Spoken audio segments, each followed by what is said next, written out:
Ready? We're here in the Dean's Team Factory Yamaha pits with a couple of riders that had a pretty good weekend, actually. Conditions were a little sketchy this weekend, but John, we talked a little bit earlier about the waves and the weather here. What about this fog that rolled in today?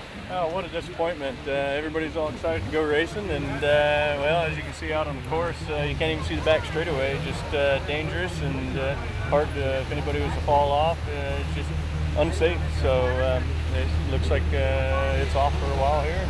But what a disappointment for today.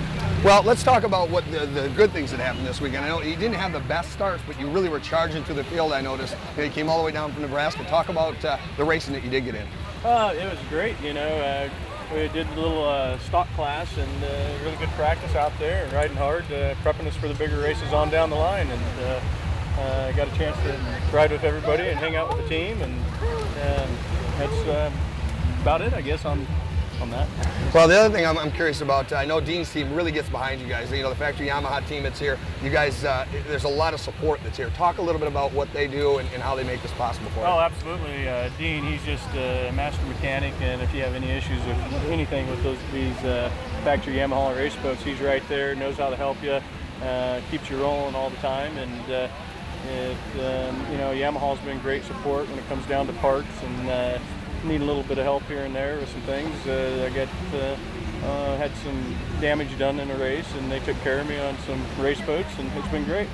All right, you know what? I got next to you here, I got a former amateur national champion with me, Jordan McLean over here. Now, Jordan, you know, you got out there and you got out in the clean water and ran away yesterday and hit. Talk about how important that is, especially when it's a little rough like it was yesterday, to be able to get out, get away, and be out in front.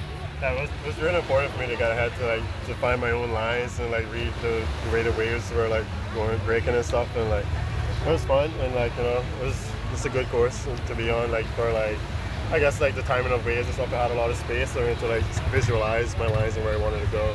And I really did well. And I tried out some new riding styles that Chris McCluggage gave me some advice on, and I started standing more on a tall guy, and it worked out good, you know. So I'm glad you mentioned that, because one of the things that a couple of guys and spotters in the tower were saying is, look at him, he's standing up all the way around except the corners where you need to get those edges down. And you're saying McCluggage kind of talked to you about that? Yeah, he gave me some really good advice on it and stuff. And I start standing up more and getting over the boat, and you know, just try to ride more consistent heading into the surf. And because I'm mostly an endurance racer, so you know, the standing and all that comes natural to me like that. But not turning, you know, I have to sit to lower my center of gravity to turn. So.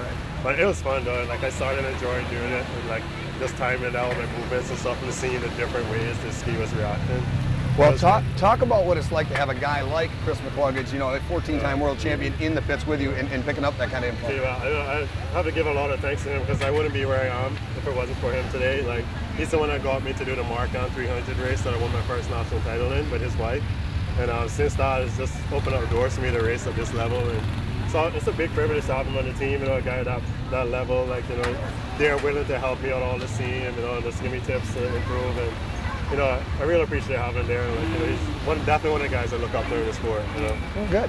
Last thing I want you to do is, you know, we've heard about Dean and all the work he does. Talk about him and talk about the other people that make this possible. Mr. Dean Charrier, he's, you know, just testing and tuning with him and stuff, he makes everything fun, just to see how much he can make a boat improve in a little amount of time, and just the little things he does and all the experience, I just admire it. You know, it's a privilege working with him. You know, it's good experience to me. You know, coming from a small island, the Cayman Islands, to this big team, and it's exciting, man. It's living the dream pretty much, you know. Yeah. All right, you know, that is the Dean's Team Factory Yamaha update from here in Racine, Wisconsin at the Grand Prix of Watercross. That's a good one, buddy. I see that.